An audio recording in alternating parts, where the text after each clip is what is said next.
حضرت عمر جن کو تخت حکومت پہ بیٹھتے تھے اور ان کا تخت کو سونے زبرجد کا نہیں تھا، مسجد نبوی کی چٹائی تھی، اور سارا دن وہاں بیٹھ کے لوگوں کی باتیں سنتے، اور جب رات کے اندھیرے گہرے ہوتے عمر بھیس بدل کے مدینے کی گلیوں کا گشت کرتے۔ کہا تمہارے گھر سے دھواں نکل رہا ہے اور بچے رو رہے ہیں، ان کو کھانا کیوں نہیں دیتی؟ کہنے لگی عمر کی جان کو رو رہی۔ عمر کے پاؤں تلے سے زمین نکل گئی۔ کہا کیا ہوا؟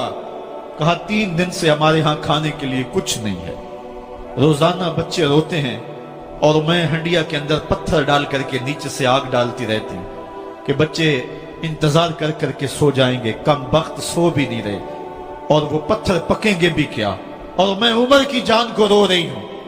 حضرت عمر کا کلیجہ دہلنے لگا، فوراً پلٹے، واپس بیت المال میں آئے، گھی کا ایک کنستر لیا، آٹے کی بوری لی، مرچ مسالہ جات بہت کچھ اٹھایا، اپنے کندھے پہ رکھا، بوری اپنی کمر پہ لا دی۔ عمر بیت المال سے نکلے تو آپ کے خادم اسلم نے دیکھ لیا، آگے بڑھا، کہا میرے آقا میں اٹھاتا ہوں۔ عمر کی آنکھوں میں آنسو ہے۔ کہا اسلم قیامت کے دن میرا بوجھ اٹھا لو گے؟ کہا قیامت کے دن تو اپنا اپنا بوجھ اٹھانا پڑے گا۔ کہا عمر کو آج اپنا ہی اٹھانے دو۔ حضرت عمر وہ گھی کا کنستر اور وہ آٹے کی بوری سر پہ اٹھائے ہیں اور اس خاتون کے گھر جاتے ہیں اور دستک دیتے ہیں۔ وہ جب دیکھتی ہے اس کی جان میں جان آ جاتی ہے۔ کہا جلدی جلدی آٹا گوندو، اور عمر سبزی کاٹنے لگ جاتے ہیں۔ حضرت عمر رضی اللہ تعالی عنہ سبزی تیار کر دیتے، ادھر آٹا گند جاتا ہے، اور پھر اوپر چولہا رکھا جاتا ہے، چولہے کے اندر آگ رکھی جاتی ہے، وہ کھانا پکانے لگتی ہے، آگ بجھتی ہے۔ تاریخ نے لکھا ہے آگ بجھنے لگتی ہے، عمر جھک کر کے پھونکے مارتا ہے، عمر جھک جھک کے پھونکے مارتا ہے۔ کھانا پک گیا اور بچوں کے سامنے کھانا رکھ دیا، بچے کھا رہے ہیں۔ اب بچے رو رو کے نڈال ہو چکے تھے۔ حضرت عمر اپنے ہاتھوں کو اور اپنے گھٹنوں کو اور اپنے پاؤں کو زمین پہ لگا کے، جس طرح بکری کا بچہ چلتا ہے، ویڑے کے اندر کبھی ادھر چلتے ہیں کبھی ادھر چلتے ہیں، تاکہ بچے مجھے دیکھ کے خوش ہوں اور دل میں کہتے عمر جتنا رلایا ہے اب اتنا ہنسانا بھی پڑے گا۔ تو کبھی عمر امیر المومنین، یہ میں کسی آج کے جو ہے وہ لوگوں کے ووٹوں پہ منتخب ہونے والے حکمران کی کہانی نہیں سنا رہا، میں اس عمر کی کہانی سنا رہا ہوں جو 23 لاکھ مربع میل کا حکمران ہے، آدھی دنیا کا بادشاہ ہے۔ حضرت عمر جو ہے جس طرح بکری کا بچہ چلتا ہے، اس طرح اپنے ہاتھ اور اپنے گھٹنے زمین پہ ٹیک کر کے جو ہے وہ اس طرح چلتے ہیں۔ بچے عمر کو دیکھ کے مسکراتے ہیں۔ جب بچے مسکرانے لگے تو حضرت عمر نے اس خاتون سے کہا بڑھیا عمر کو معاف کر دے۔ اس نے کہا تو اتنی ہمدردی کیوں کرتا ہے؟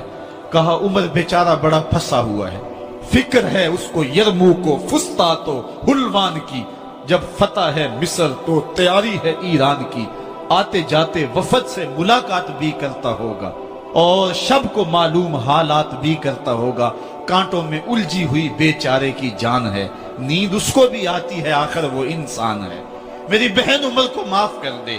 اس نے کہا نانا عمر کی بات میرے سامنے نہ کر، قیامت کا دن ہوگا، عمر کا گریبان ہوگا اور میرا ہاتھ ہوگا۔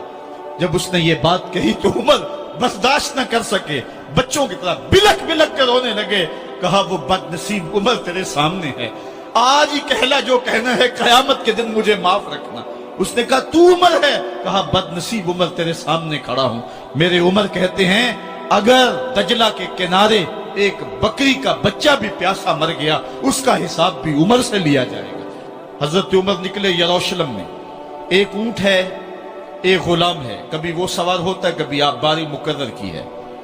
جب قریب پہنچے یروشلم کے تو عمر کی باری نکیل پکڑنے کی اور غلام کی باری اوپر سوار ہونے کی آ گئی۔ غلام نے کہا آقا میں مرضی سے اپنی باری چھوڑتا ہوں، آپ آ جائیں، دشمنوں کے مفتوحہ علاقے میں آ رہے ہیں، تازہ تازہ علاقہ فتح ہوا ہے، اسلام کی شان و شوکت ظاہر ہو۔ عمر نے کہا اسلام کی شان و شوکت ایسے ظاہر نہیں ہوتی ہے، اپنی باری پہ تم بیٹھو گے، اپنی باری پہ میں بیٹھوں گا۔ لوگ منتظر کھڑے ہیں، دور سے جب دیکھا کہا اس کی ہیبت سے کانپتے تھے ہم، یہ تو کوئی حبشی لگتا ہے، رنگ کالا ہے، ہونٹ موٹے ہیں، اس سے تو زیادہ حسین اس کا غلام ہے جو آگے آگے چل رہا ہے۔ حضرت ابو عبیدہ نے کہا دھوکہ کھا رہے ہو، ہمارا آقا وہ نہیں ہے جو اونٹنی کے اوپر سوار ہے، ہمارا آقا وہ ہے جو لگام تھامے آگے آگے چل رہا ہے۔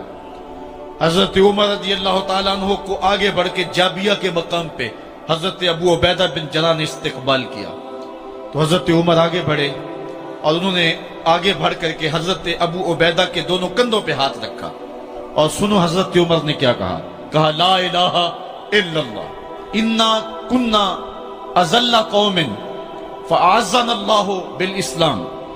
کہا کہ لا الہ الا اللہ، اے ابو عبیدہ بن جراح، ہم ایک ذلیل قوم تھے اور اللہ نے ہمیں اسلام کی وجہ سے عزت عطا کی ہے۔ اور میں تمہیں ایک تاریخ ساز بات کہنے لگا ہوں، اور وہ یہ ہے کہ جب تک ہم اس عزت والے اسلام کے دامن کو تھامے رہیں گے ہماری عزت قائم رہے گی، اور جب اسلام کے علاوہ کسی اور جگہ سے عزت ڈھونڈیں گے تو رسوا کر کے رکھ دیے جائیں گے۔ یہ ہے وہ خلاصہ جو حضرت عمر نے امتوں کے عروج و زوال کا بیان کیا ہے۔ اس امت کو جو خیرات ملی ہے تخت و تاج کی، وہ پینٹاگون سے نہیں ملی، وہ واشنگٹن سے نہیں ملی، وہ وائٹ ہاؤس سے نہیں ملی، وہ محمد عربی کے جوڑوں کا صدقہ ملی ہے۔ اس لیے جب ہم نے اسلام سے انحراف کیا، پاکستان حاصل کیا گیا تھا۔ پاکستان کا مطلب کیا؟ لا الہ الا اللہ۔ ہم نے اس نعرے کو چھوڑ دیا ہوا ہے، ہم نے انحراف کر دیا ہے۔ آج ہماری نظریں مغرب کی طرف لگی ہے کہ تخت و تاج اس سے نصیب ہوتے ہیں، اور دنیا کے اوپر ہم رسوا ہو کے رہ گئے۔ ہماری پستی، ہماری زبوحالی، ہماری ذلت کا سبب یہ ہے کہ جس جگہ سے ہمیں عزت ملی تھی ہم نے وہ مرکز ہی چھوڑ دیا ہے۔ اس مرکز حیات کو، اس مرکز زندگی کو، اس مرکز عزت کو ہم نے چھوڑ دیا ہے، اور دنیا کے اوپر ہم رسوا ہو رہے ہیں۔ انہی حضرت عمر کی کہانی ہے۔ وادی تہامہ سے گزر رہے تھے کہ بچوں کی طرح بلک بلک کے رونے لگے۔ کہا عمر جوان آدمی ہو اور بچوں کی طرح بلک کے رو رہے ہو؟ کہا تم نہیں جانتے، مجھے بچپن کی کہانی یاد آ گئی۔ کہا کیا کہانی ہے؟ کہا یہی عرض تہامہ تھی، میرے باپ خطاب نے مجھے 5 اونٹ دیے تھے، کہا انہیں لائن میں کھڑا کرو سیدھا۔ میں آگے والا سیدھا کرتا تھا، پیچھے والا ٹیڑھا ہو جاتا، پیچھے والا سیدھا کرتا، آگے والا ٹیڑھا ہو جاتا۔ میرے باپ خطاب نے مجھے بڑا مارا۔ کہا ایک عرب کے بیٹے ہو کہ تم سے 5 اونٹ لائن میں کھڑے نہیں ہوتے؟ کہا ایک زمانہ عمر پہ وہ تھا کہ اس سے 5 اونٹ لائن میں کھڑے نہیں ہوتے تھے، اور آج شرق سے لے کر غرب تک 23 لاکھ مربع میل کی حکمرانی اور انسان بھی لائن میں کھڑے ہیں۔ یہ محمد عربی کے جوڑوں کا صدقہ نہیں ہے تو اور کیا ہے؟ عمر سے تو 5 اونٹ لائن میں کھڑے نہیں ہوتے تھے۔